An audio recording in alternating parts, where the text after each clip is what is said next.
आज हम जानेंगे क्यों की जाती है भगवान की परिक्रमा और किस भगवान की कितनी परिक्रमा करनी चाहिए और शिव जी की ही आधी परिक्रमा क्यों की जाती है। हिंदू धर्म में परिक्रमा का बड़ा महत्व है। परिक्रमा से अभिप्राय है कि सामान्य स्थान या किसी व्यक्ति के चारों ओर बाईं तरफ से घूमना। इसको पदचिह्न करना भी कहते हैं, जो षोडशोपचार पूजा का एक अंग है। पदचिह्न की प्रथा अति प्राचीन है। वैदिक काल से ही इससे व्यक्ति, देव मूर्ति, पवित्र स्थान को प्रभावित करने या सम्मान प्रदर्शन का कार्य समझा जाता रहा है। दुनिया के सभी धर्मों में परिक्रमा का प्रचलन हिंदू धर्म की देन है। काबा में भी परिक्रमा की जाती है तो बोध गया में भी की जाती है। परिक्रमा का मार्ग और दिशा कैसी होनी चाहिए। प्रगता दक्षिणामिति पदचिह्न के अनुसार अपने दक्षिण भाग की ओर गति करना पदचिह्न कहलाता है। पदचिह्न में व्यक्ति का दाहिना अंग देवता की ओर होता है। इसे परिक्रमा के नाम से प्राय जाना जाता है। शब्द कल्प द्रुम में कहा गया है कि देवता को उद्देश्य करके दक्षिणावर्त भ्रमण करना ही पदचिह्न है। पदचिह्न का प्राथमिक कारण सूर्य देव की दैनिक चाल से संबंधित है।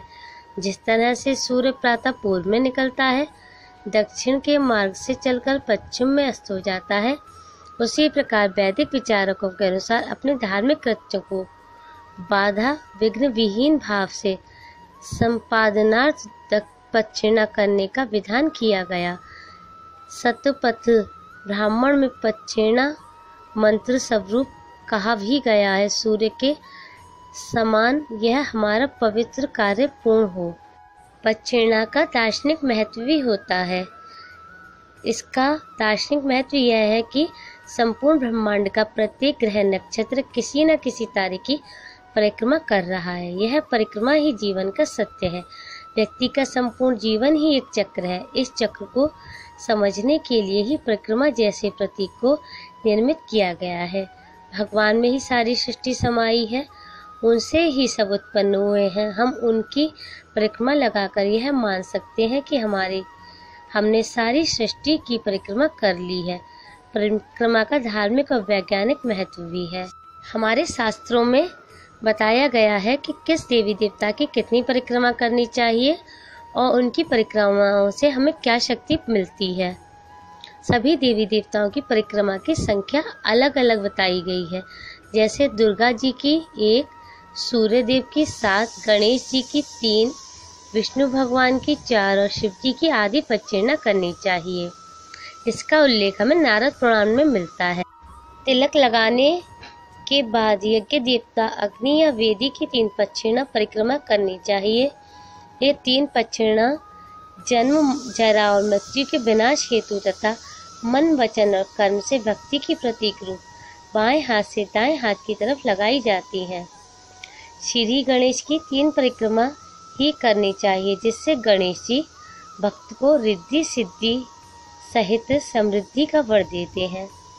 पुराण के अनुसार श्री राम के परम भक्त पवन पुत्र श्री हनुमान जी की 3 परिक्रमा करने का विधान है। भक्तों को इनकी 3 परिक्रमा ही करनी चाहिए। माता दुर्गा की 1 परिक्रमा की जाती है। माता इससे अपने भक्तों को शक्ति प्रदान करती हैं। भगवान नारायण अर्थात विष्णु की 4 परिक्रमा करने पर अक्षय पुण्य की प्राप्ति होती है। एकमात्र प्रत्यक्ष सूर्य देवता की 7 परिक्रमा करने पर सारी मनोकामनाएं जल्दी ही पूरी हो जाती हैं। प्राय सोमवती अमावस्या को महिलाएं पीपल वृक्ष की 108 परिक्रमा करती हैं। हालांकि सभी देव वृक्षों की परिक्रमा करने का विधान है। जिन देवताओं की पदचिह्न का विधान नहीं पता होता, उनकी 3 पदचिह्न ही करनी चाहिए। काशी ऐसी ही पदचिह्न के लिए पवित्र मार्ग है, जिसमें यहाँ के सभी पुण्य स्थल घिरे हुए हैं और जिस पर यात्री चलकर काशी धाम की पदचिह्न करते हैं। ऐसे ही पदचिह्न मार्ग मथुरा, अयोध्या, प्रयाग, चित्रकूट आदि में है। मनु स्मृति में विवाह के समय वधू को अग्नि के चारों ओर 3 बार पदचिह्न करने का विधान बताया गया है। जबकि दोनों मिलकर 7 बार पदचिह्न करते हैं तो विवाह संपन्न हो जाता है। पवित्र धर्म स्थानों अयोध्या, मथुरा आदि पुण्यपुरियों की पंचकोशी 25 कोष की परिक्रमा की जाती है। ब्रज में गोवर्धन पूजा की सप्तकोशी 7 कोस की परिक्रमा की जाती है।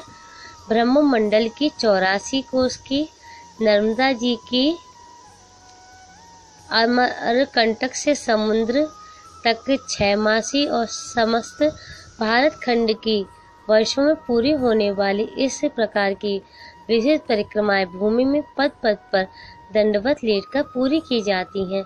यही 108 बार दक्षिणा पद पर आवृत्ति करके वर्षों में समाप्त हो जाती हैं। शिव जी की आधी परिक्रमा करने का विधान है, वह इसलिए कि शिव के सोम सूत्र को लांघा नहीं जाता है। जब व्यक्ति आधी परिक्रमा करता है तो उसे चंद्राकार परिक्रमा कहते हैं। शिवलिंग को ज्योति माना गया है और उसके आसपास के क्षेत्र को चंद्र। आपने आसमान में अर्ध चंद्र के ऊपर एक शुक्र तारा देखा होगा। यह शिवलिंग उसका ही प्रतीक नहीं है, बल्कि संपूर्ण ब्रह्मांड ज्योतिर्लिंग के ही समान है। अब प्रश्न आता है कि सोमसूत्र क्या है। शिवलिंग की निर्मली को सोमसूत्र भी कहा जाता है। शास्त्र का आदेश है कि शंकर भगवान के पदचिह्न में सोमसूत्र का लांघना नहीं चाहिए, अन्यथा दोष लगता है।